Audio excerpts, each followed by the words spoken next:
We are doing a video for minority sorority, and we're gonna basically be doing a get ready with me, all three of us on screen, and we're just gonna be talking, you know, personal experiences with like self-love, and we're just gonna be doing makeup that we feel special in. So yeah, let's get to it.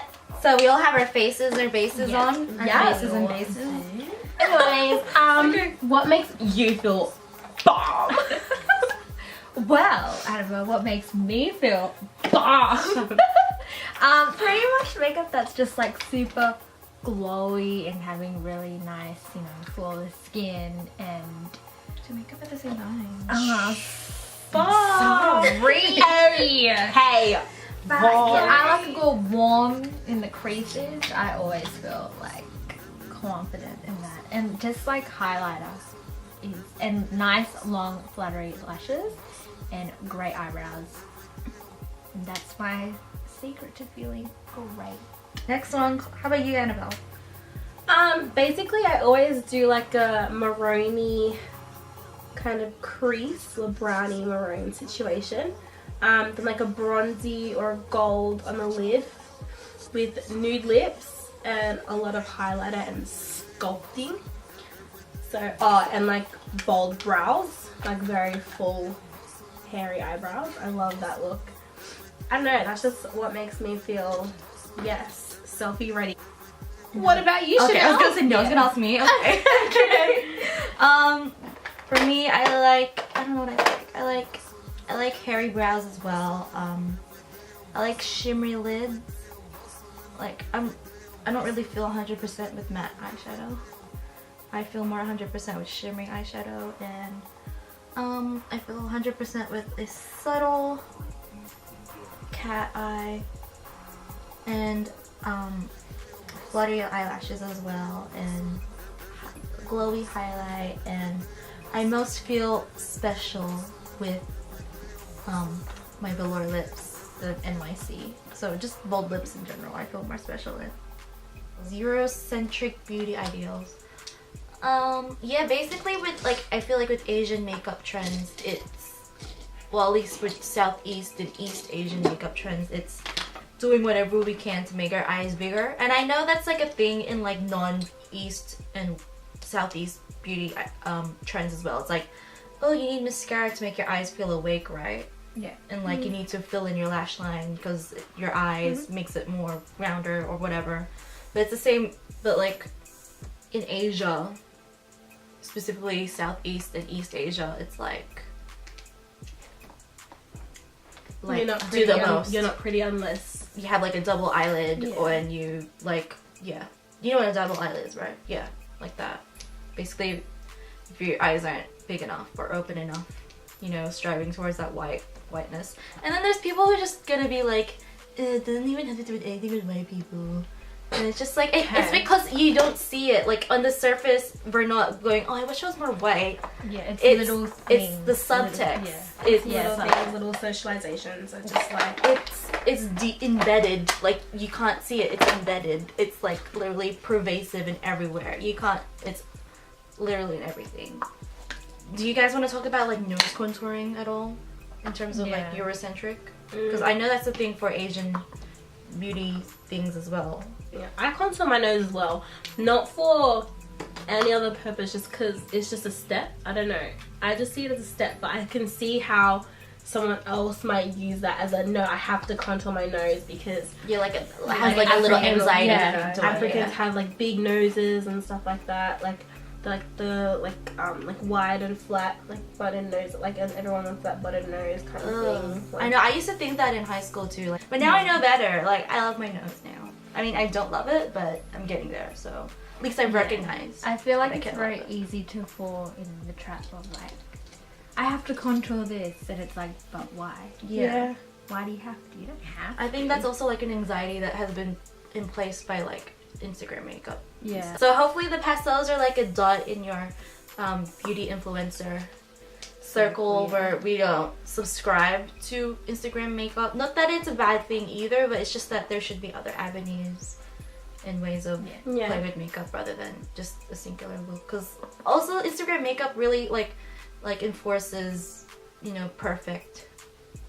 Yeah, it really does. Like when you look at someone's Instagram picture, you're just like, wow, that looks really great, but it also took so much work to get that one picture, like the lighting and all the editing, and like I guarantee you no one actually looks like they look on the Instagram pictures. Like, True. like Like one their actually pores are looks like there in that. real life. Yeah. Exactly, but It's gonna be hard not to have pores, you know. all these Our skin needs to apps breathe. and everything have just made it so easy to like chase this idea of perfection. I feel like we're losing touch with reality here, that not like it's okay to have flaws because everyone has them. I feel like everyone's so fearful of people seeing those flaws, but I'm just like, why? We all have them. Like that's something we all have in common. Like no one is perfect, because what does perfect look like? Tell me. Would you say that this perfectness has been like spearheaded by like the Kardashians? Definitely. So basically white 100%. women stealing from black 100%. women. Yeah. Cultural appropriation, all Yeah. of that jazz. Like, I don't know, I don't like when people give you those like backhanded like compliments. Like, oh my gosh, you're so beautiful for a black girl. Like what? What do you mean? What are they meant to look like? Why is it a different measuring stick for people of color? Like a separate beauty scale? Like what is that? What are you saying to me? Like comments like that just goes to show like, oh, I have this idea of what so and so culture looks like, and you don't fit into it, so that automatically makes you better. And it's just like, it's a very limiting idea. One, you know, firstly, and like that doesn't mean I deserve more or less respect, you know, or and the other counterparts don't, you know, they deserve respect too. Basically like discounting a whole race and saying that everyone's ugly, but because you've seen one that you find aesthetically pleasing, that suddenly you're just like, oh, okay, kind of thing. Like that's so disgusting to say to someone, and then they just look at you waiting for you to be like, oh my gosh, thanks. Like no, and that sucks with those comments, because like we're already like women, and women already have been like socialized to be like, oh, your validation and your worth is centered on your looks. So being especially that added with an ethnicity that isn't white, it just adds so much more. So gross. And because like women of color, like speaking on my experience as a black woman,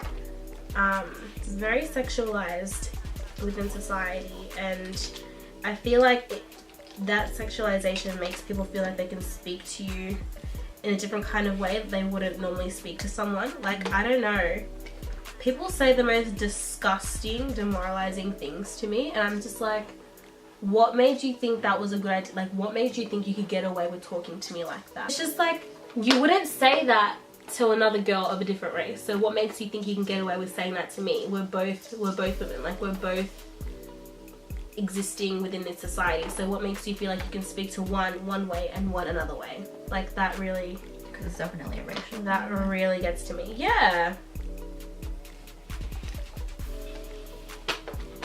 Honestly, the way people like men talk to other, you know, races of women.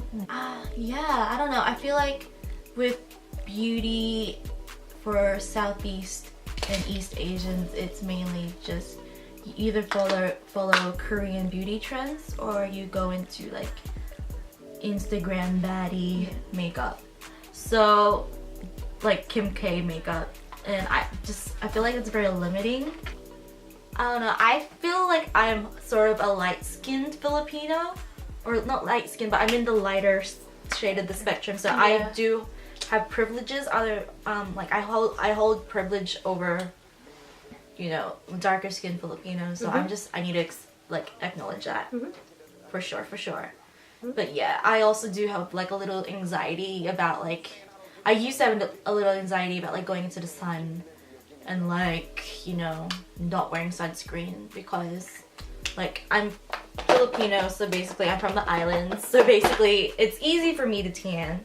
So I don't know, like feeling more comfortable with my skin has helped me feel like I don't really have to care about, you know, tanning anymore, because it's like, so basically I don't know, I don't really have that anxiety anymore. So anything more About your food? Yeah. I think with hair, for me, that's probably like the most prevalent issue that I have had. Like it wasn't so much like, it wasn't like, oh, I wish I had straight hair, I wish I had like normal hair.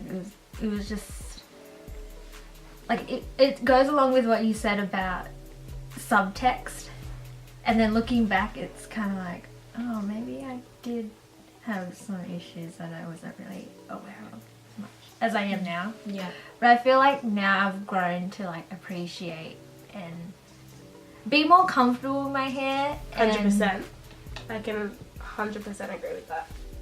Like I like to switch it up and stuff, but I think like now it's not like so much a hassle. It's like yay, it looks so good today. I'm gonna wear it fluffy and big, and I just feel like I've grown, especially in the past 2 years. I've grown to like love my hair.